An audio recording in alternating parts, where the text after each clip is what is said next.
आप सभी भक्तजनों को राधे राधे। बोलो मोर मुकुट बंसी वाले की जय, राधा रानी की जय, कार्तिक मास की जय। चलिए 10वें अध्याय में प्रवेश करते हैं। नारद जी बोले, पहले देवताओं से पराजित जो दैत्य पाताल में थे वे भी जलंधर के आश्रय से पृथ्वी मंडल पर आकर निर्भय हो गए।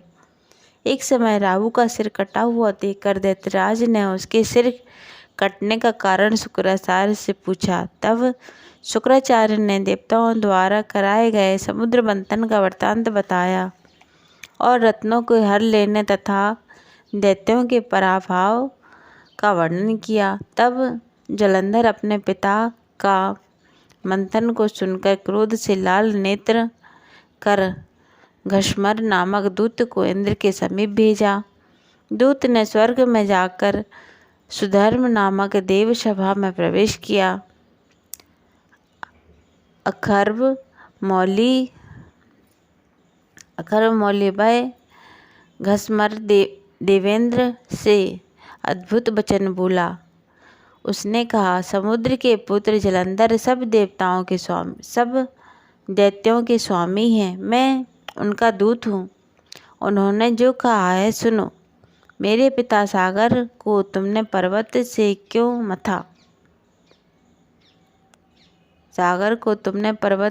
मथा और तुमने जो रत्न हरण किए हैं उन्हें शीघ्र मुझे दे दो। इस कारण दूत के वचन को सुनकर विस्मित इंद्र भयानक घषमर से भय और क्रोध युक्त हो बोले।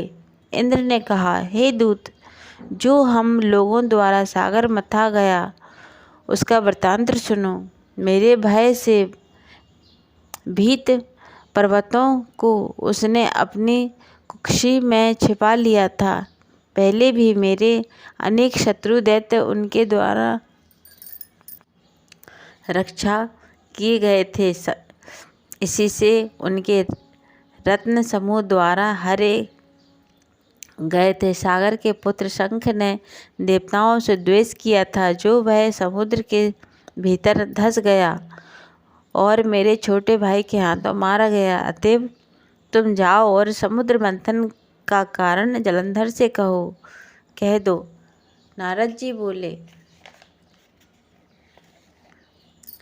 तब इंद्र द्वारा विसर्जन किया गया दूत पृथ्वी में आया और इंद्र के सब संदेश दैत्य से कह दिया।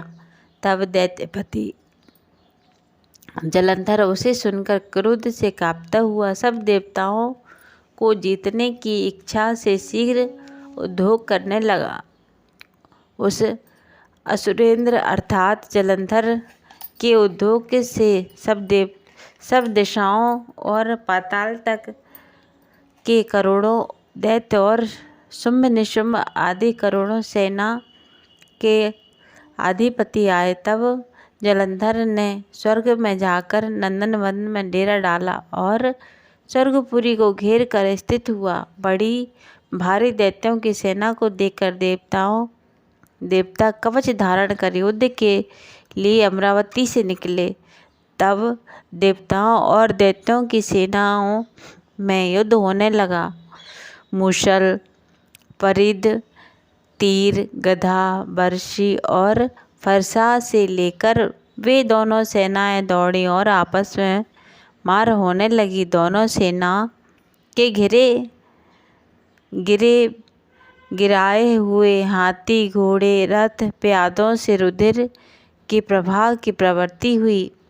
संध्या के मेघ समूह से मानो रणभूमि शोभित हुई। युद्ध में मारे गए दैत्यों को शुक्राचार्य मृत संजीवनी विद्या को पढ़कर छिड़कते हुए जल की बूंदें से जिलाने लगे। उधर बृहस्पति भी युद्ध में मरे हुए देवताओं को जिलाने लगे। द्रोणाचल से दिव्य औषधि ला कर युद्ध में मरे गए और फिर उठे हुए देवताओं को देखकर जलंधर क्रोध से शुक्राचार्य से बोला, मेरे द्वारा मारे गए देवता फिर कैसे खड़े होते हैं। तुम्हारी यह संजीवनी विद्या भी अन्यत्र नहीं है, यह प्रसिद्ध है। तब शुक्राचार्य बोले, द्रोणांचल से दिव्य औषधि लाकर अंगिरा के पुत्र बृहस्पति उनको जिला देते हैं, अतएव तू द्रोणांचल को शीघ्र हर ले। नारद जी बोले, ऐसा कहने पर उस दैत्येंद्र ने द्रोणागिरी को लेकर शीघ्र ही समुद्र में फेंक दिया, फिर महायुद्ध में आ गया। उसके बाद देवताओं को मारे गए देख बृहस्पति ने वहाँ द्रोणांचल को न पाया। दैत्य द्वारा हरा गया द्रोणांचल को जानकर व्याकुल बृहस्पति आकर श्वास से व्याकुल शरीर हो दूर से ही बोले, भागो, रुद्र के अंश से उत्पन्न यह दैत्य जीतने योग्य नहीं है। इंद्र के नाम का स्मरण करो, अर्थात इंद्र के ही उपद्रव से यह उत्पन्न हुआ है। उस समय देवता बृहस्पति के वचन को सुनकर भय से युक्त व्याकुल देवताओं को भागते देख शंख भेरी और जय के शब्द करता हुआ अमरावती में प्रवेश किया। नगर में दैत्य के प्रवेश करने पर इंद्र आदि देवता उस दैत्य द्वारा सताए जाने पर सुमेरु पर्वत की गुफा में आकर रहने लगे। तब दैत्य देवताओं को जीतकर अमरावती में राज्य करने लगा। इसके बाद वह असुर इंद्र आदि सब देवताओं के अधिकार से शुंभादिक श्रेष्ठ दैत्यों को पृथक पृथक स्थापित करके सुमेरु पर्वत की गुफा की ओर गया। 10वां अध्याय समाप्त। अगर आप सबको वीडियो अच्छी लगी हो तो चैनल को लाइक करें, शेयर करें एंड सब्सक्राइब करें।